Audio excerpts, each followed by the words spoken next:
stand.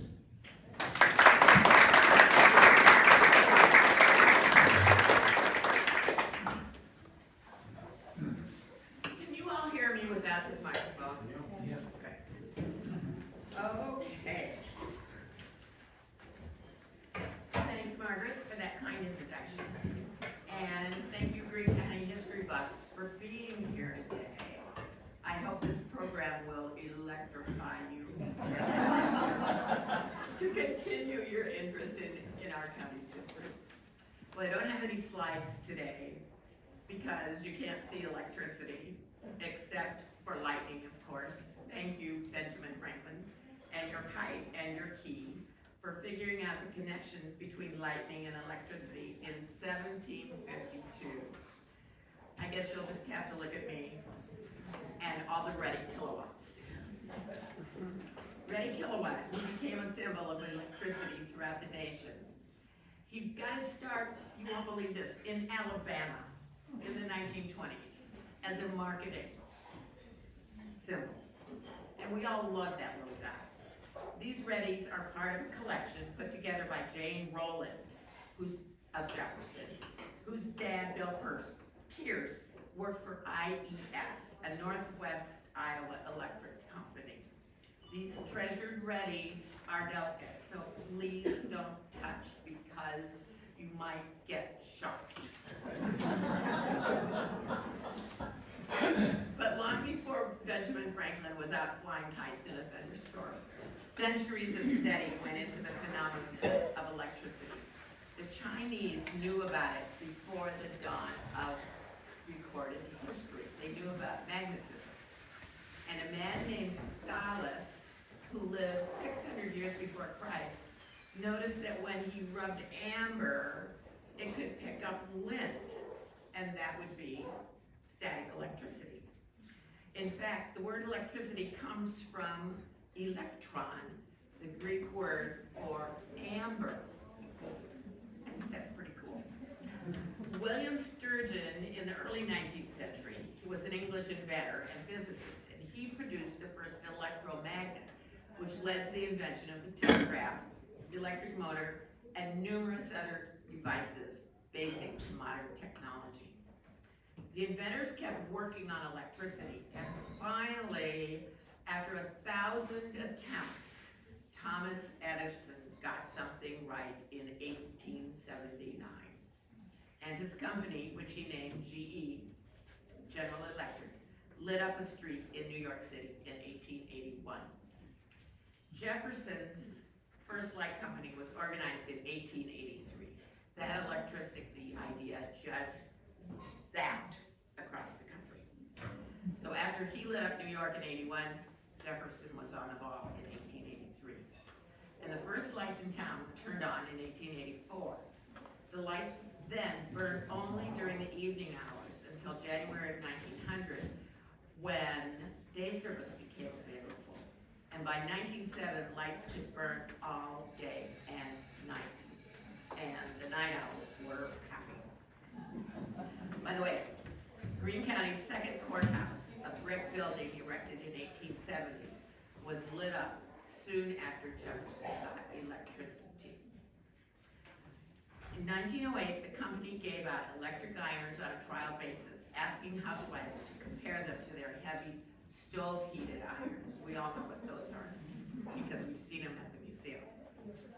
Sales of electric irons skyrocketed.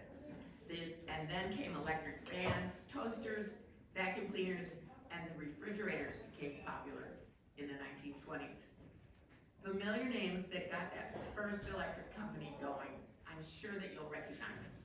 David Milligan, R.M. Riley, and S.E. Lee.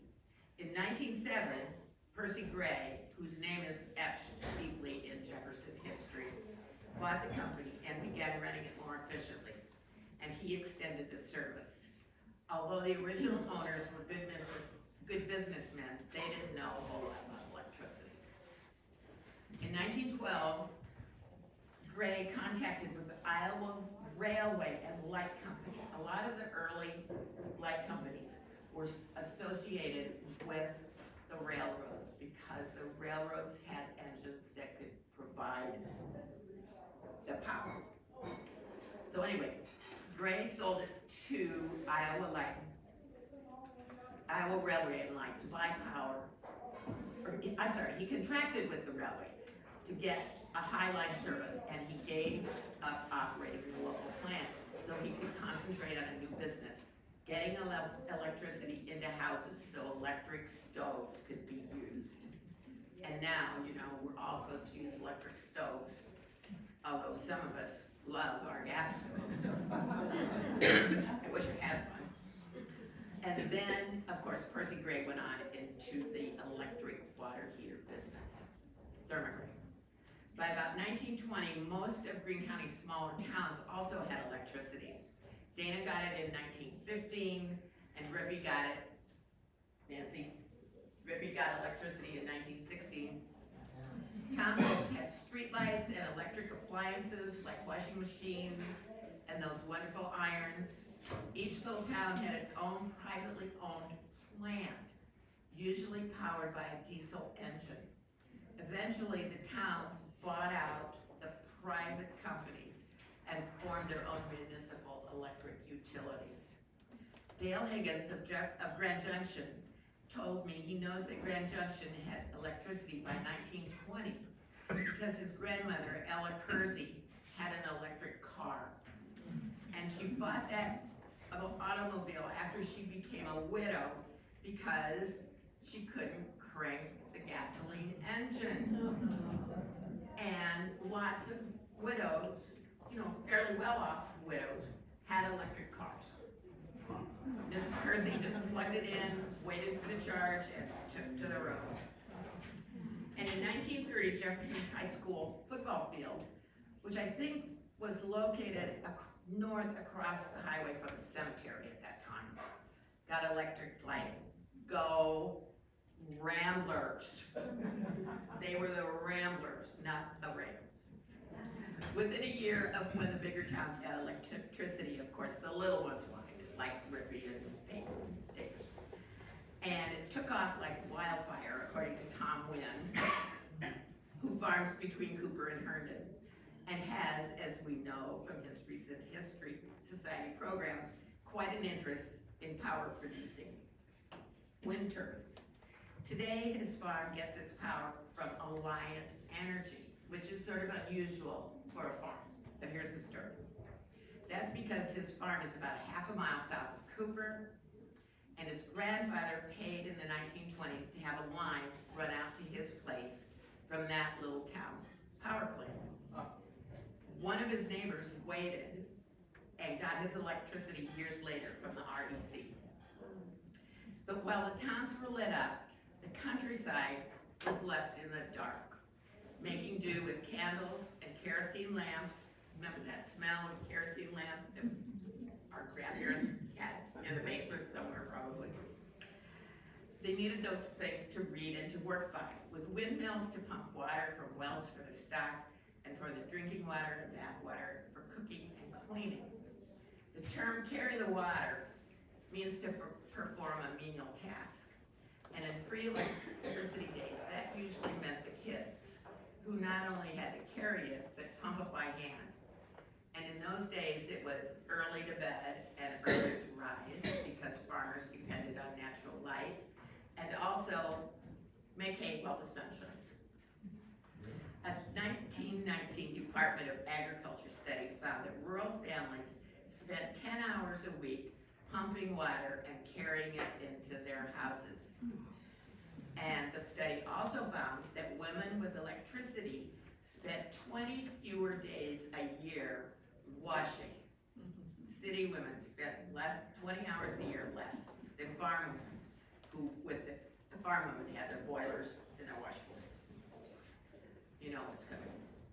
Some farms had their own generating plants and wired their homes and barns for electricity. The Delco Light Company made a farm generator unit, a gas engine, charged a battery that stored the electricity. I'm sure that many of you remember Dorothy Boley, who was a longtime teacher here in Jefferson. She got a Delco system for a wedding present when she married a Hardin Township farmer in the 1930s. Once long ago, I got a vacuum cleaner for Christmas. I wasn't happy. But I bet Dorothy was happy with her Delco. Why did it take so long for farms to get electricity? You know the answer. Money.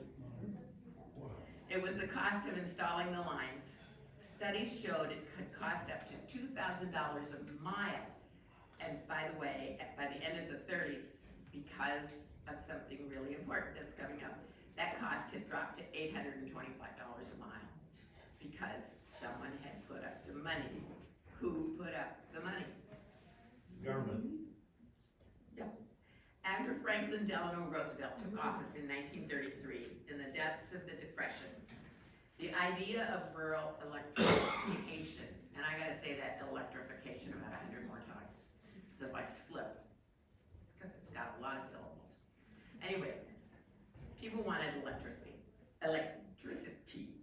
In May of 1935, Roosevelt signed an executive order establishing the Rural Electrification Administration. 1 year later, Congress passed the Rural Electrification Act, probably the most important piece of legislation passed as part of FDR's New Deal. It was very important here in Greene County. The law allowed the federal government to make low-cost loans to farmers so they could form rural electric co-ops. Poles and power lines began going up across the countryside. An electric co-op is owned by its owners, and when that co-op makes a profit, like they do today, the owners share in that profit. Greene County's rural electrification began in 1938. But before that, there was a lot of work to be done.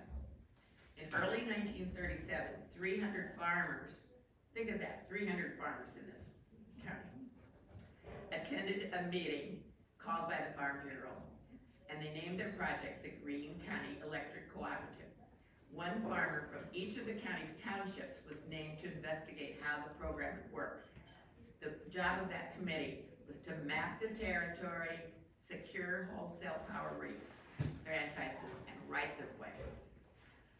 Iowa Light and Power submitted the lowest bid for wholesale rates, and that contract was signed in April of 1937, just about a month after this big committee meeting. So those farmers who were doing the grunt work really got out. But at that time, don't tell me I'm mixed up, fine.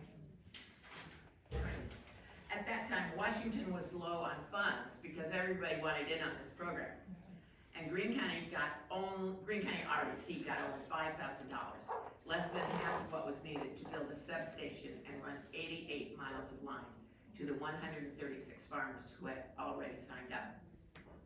By May of 1937, the Jefferson Herald reported that 341 farmers had paid, remember this is 1937, $2,500 apiece for membership in the co-op. The Herald said, any farmer within 2.5 miles of a trunk line can be assured that the trunk will be built past them, but they have to be a member of the co-op to connect. That $2,500 membership amounted to about 1/4 of a farmer's annual income. And those who were willing to pay shows you how much they and their wives wanted that electricity. The first line was energized on April 1st, 1938, and I looked to find out where it was, but I couldn't find it, but maybe someone here knows also. Some farmers were reluctant to get online, mostly because of cost, of course. Luman Wilcox, who many of you remember, was a young Jefferson lawyer at that time. He took it upon himself to persuade the holdouts, and he trudged along the country roads. At first, he didn't have much luck, but when he began to speak to the farm wives, the lights went on in their husbands' brains, and Luman got their okays. And a farmer south of Jefferson was so eager to get the lights on that he and his boys cut down the trees and the stumps out on the strip of land where the light poles and their wires would run, so it would be easier and faster to hook up to electricity. And here's a really detail, I love this one. A farmer west of Jefferson was worried about his hens. He believed that they stopped laying when the poles and wires went up on his road. But most farmers, and especially their wives, loved electric light, even if it were a bare bulb hanging over the kitchen table. Of course, the progress for electricity slowed during World War II, but roared ahead after the war ended. In under 2 decades, the REA electrified the nation. Greene County's ERC became a large co-op.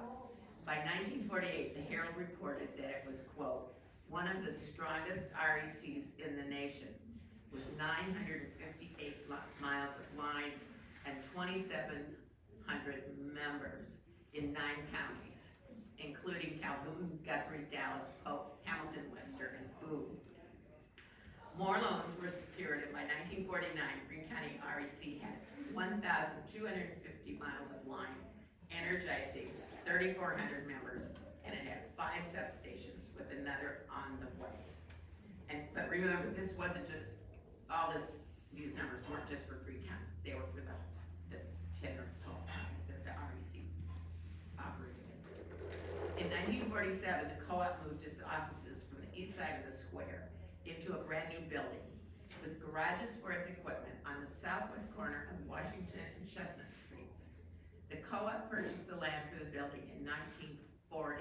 They were planning ahead, and they must have had a little extra federal money. They bought it in 1940 from the brothers Joseph and Frederick Bonds, B-O-N-T-Z, and their wives, for $1. The Bonds may have supported rural electricity, or they may not have wanted the actual cost of the transaction recorded, said Pam Ulrich in the Greene County Recorder's Office. I saw the handwritten transfer of the deed, and it says it has $1 beside it. That Art Moderne building is now Jefferson City Hall. And that was the light bulb that went on for me about this program. I was heading west in my car on Washington Street one day when the City Hall was the landscape was being redone. And I just thought, that was the REC building, you know? And I bet a lot of people don't remember that or may not even know. And if they don't know that, they probably don't know about when all those poles running along our country roads got started and why. So that was the beginning. By 1949, the REC had received almost $2 million in loans, and it had paid back to Washington over $200,000. Some of you may recognize the names of these Greene County folk who worked in the REC in 1949. Viola, Naya, or Nia. Nay. Is it just Nay? Nay. Okay. I'd always loved that name, but I guess I didn't ever know how to pronounce it. And Pauline Hostetler worked in the office. The linemen included Francis Dittert, Chester T-Poles, whose son probably served on our city council, Raymond Davis, Raymond Smith, John Elliott, Harold Mears, Lauren Elliott, and Leonard Mears. I remember those names. Most of those linemen were the fathers of kids I went to school with, and they had really good jobs. By 1950, most Greene County farms had electricity. Today, Greene County is served by 5 electric companies: Alliant, Raccoon Valley, Grand Junction, and Peyton. And of course, Midland. Greene County REC and Hardin County REC merged in 1992 to form Midland, which serves almost 10,000 customers in 17 counties. Iowans who get their electricity from co-ops pay about $5.25 a day for their power. Looking back, the New Deal's electric actions, which were followed by rapid and huge successes, allowed the U.S. to grow prior to World War II and to therefore obtain economic dominance throughout the world. The REA's co-op model provided electrical infrastructure faster than other nations did. It wasn't until the 1970s that electrification became widespread in Russia's rural areas, and it was the 1990s before most of rural China saw the lights.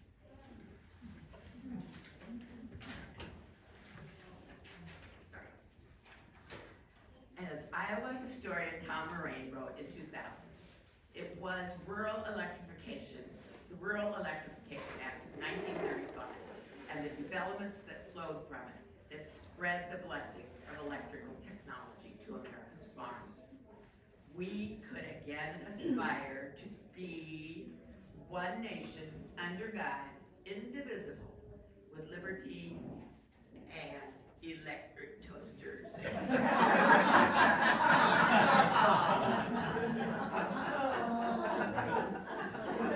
This is a real toaster, but I cut the cord off of it, and now it's art.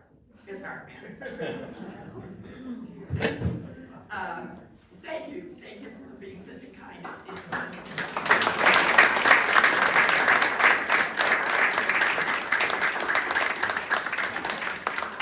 I had a lot of help researching this program. I have a comment. Okay, that's my husband.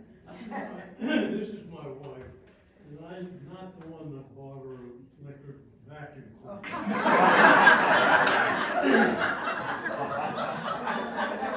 It was the other husband.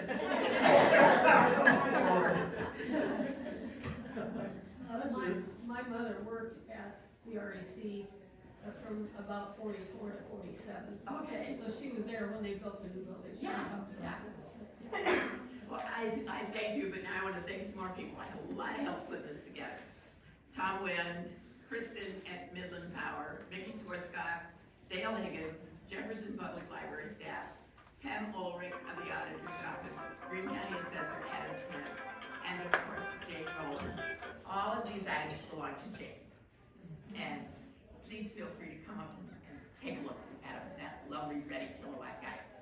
And of course, my longtime friend with the electric sense of humor, the late Tom Moraine, the toaster guy.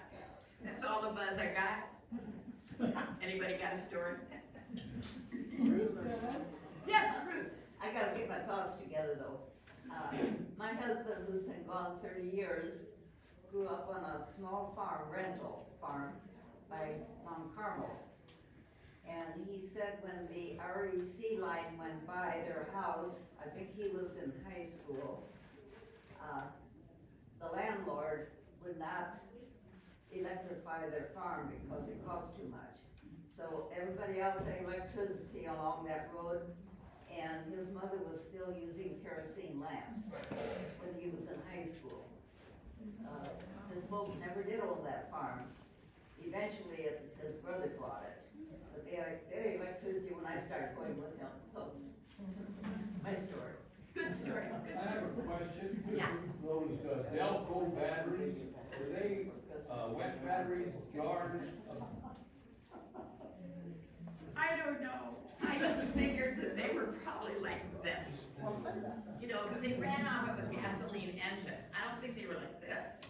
But I don't know the difference between when they were. Well, I remember my uncle lived on a farm in southeast Nebraska, and I saw the remember, I thought they said they were wet batteries out in a building that wasn't being used anymore because they had a bulb hanging in the ceiling. And I wondered if that was part of the Delco system of electricity. Does anybody know what kind of batteries? I mean, you said they were charging batteries. Did they have a wind charger? My brother-in-law used to have a wind charger, and that was where they got their electricity for their farm. Did they have that kind of batteries? I don't know any more than that, it was my brother-in-law. Well, I had always thought that my aunt and uncle had a wind charger, but I didn't know that they charged them with engines either.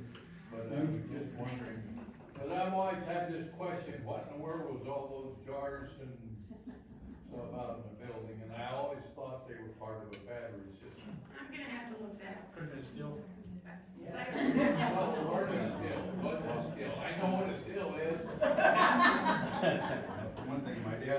a story, they had a Delco plant in their house, and at some point he went down to check the batteries, or something. And he's looking in these batteries to see if they got fluid in them, you know? And something, there was an electric spark that ignited the hydrogen coming off of the thing. Oh my God. And it blew right up in his face. And wiped out his overalls because that acid was just, you know. Yeah, anyway, that's one story. But I recall Viola Ney and was Hap Mears was the, because my dad was an inspector for the RAA, and he went around and inspected people's houses to make sure they were wired properly before they were hooked up. And he said that years later, if there were some young kids at that house, they might meet him on the street and go, boy, I can sure remember the time you came and inspected our house. And they were so happy, and their whole family, you know. Yeah, and just one other thing. Well, I'll leave this one other thing. We need to be worried about our co-ops. Farm co-ops, Midland co-ops, they send out a ballot now. You're supposed to elect a board member, and there's only one name on the thing. And there's never any discussion about, well, how's the co-op doing? How, like especially with our farm co-ops, what direction is it going? Is it going in the right direction? Is it doing what it should do for the long term? There's never any discussion of that. And Do you think that could be because of the, I don't know what you call it, the problem that Landis had a few years ago, that their board wasn't, I can't exactly remember the details, but somebody was embezzling. oh, yeah. Remember that? Yeah, that was West Central Co-op. West Central, okay, and the board didn't catch it, but, you know, that's how boards are. Yeah, well, it's a funny thing, because Yes, way back there. So, my grandpa's, the house that they lived in just before the last house they lived in had one of those batteries, and they lived there for a long time, but the battery was dying. It was in their basement, I don't know. So when they moved out, it was a very nice house, but no one ever lived there again, because it didn't have electricity. I was helping Grandpa bale hay, and their new farm, new, 1946, but wasn't very far from that place. And that no one had lived in now for 50 years or whatever. And we saw smoke coming from there, and he stopped, and we went up there, and they were burning that old house down. That was one of the few times I ever saw my grandpa cry. And then something else, I lived in Missouri there were a lot of Amish around, and people really were hesitant to sell farms to the Amish because they would go in and rip all the electricity out. Right, yeah. Marilyn? When I was a kid, we lived on a farm that bordered Spring Lake. We didn't have electricity, but Spring Lake did. Remember the bandstand where Lawrence Welk played and for dance hall and the skating rink? All those places had electricity. But we couldn't figure out as kids why they did and we didn't. Well, as we grew up, we found out that there was a man called McBurney that had a lot of money in his pockets, and he paid to have a line come across from some other place in Boone or Ames or someplace and light Spring Lake up. And people went out there and it was wonderful. It was great to have it, but we never figured out. McBurney was the kind of guy that, well, he is a little tight pockets, he zipped them shut. Nobody had gotten his money very easily. And he ran a food shop there, a place right in Spring Lake that had sandwiches and stuff.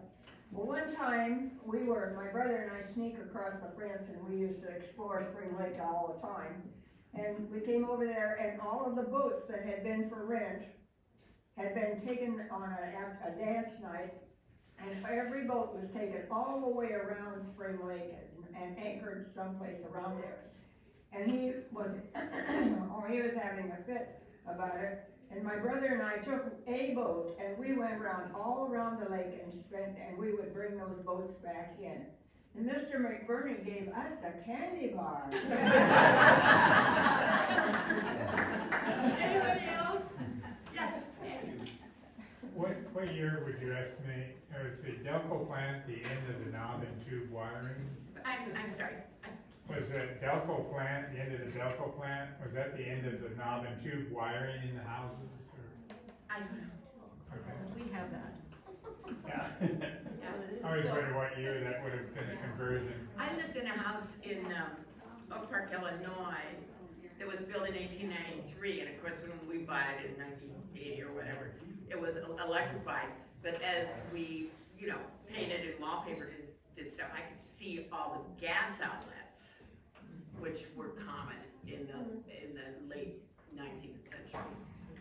So, I don't know if homes and farms had gas, they probably didn't. That was a city thing too. My great-grandfather had a light plant where he piped gas to all the houses in Ripley a long time ago. Yeah, one of the private power companies, yeah. Yes, Jen? You may have mentioned this, I don't remember. Our courthouse was built in 1917. No, this was I'm asking about this current courthouse. yes, Did it have electricity? yes, because the previous red brick one had it too. Yeah. When we had, lived on the farm, and we were wired and waiting for the electricity to come on. And everybody, we lived just a mile out of Grand Junction, a mile west or something like that. And then we waited for that to come on. And it was, everybody was sitting there, we had been told, some people knew when they were gonna turn it on. And my mother-in-law knew, and she went before the guys came in for dinner, or for supper, I guess it was, when it happened. She had gone around and switched all the light switches up, so when that came on, there were these. And the guys were eating their supper, and it came on, and they, It was when you look back on it, it was a thrilling event. Yes. It truly was, and all that electricity, all those poles and lines that run through our county, they changed our grandparents' lives and our parents' lives, and actually, they changed our lives too. So, it was something.